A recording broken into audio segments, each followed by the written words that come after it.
I chose to come to URI because I wanted to study wildlife biology, and it was the closest school to me that I felt was reputable in terms of that major. And it also offered a certification, so I wanted to do that. And I also liked the rural area that it was in, and I felt it would be best to study wildlife biology in an area like this.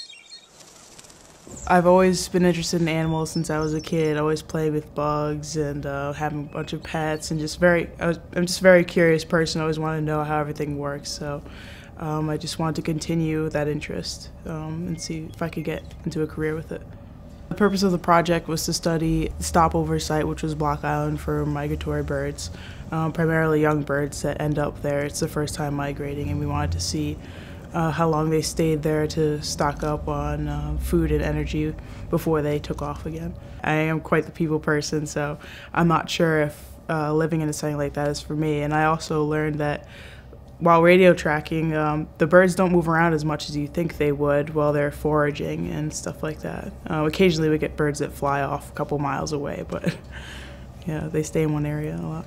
My favorite moments would definitely be Block Island and working in the lab for Scott McWilliams for so long, so many years, like 3.5 years so far. I love the NRS department, also the Electronic Music Association, DJing at Dance Till Dawn. That's something I'll never forget. And just the experience of being in somewhere different, you know, traveling and just knowing what it's like to be in New England.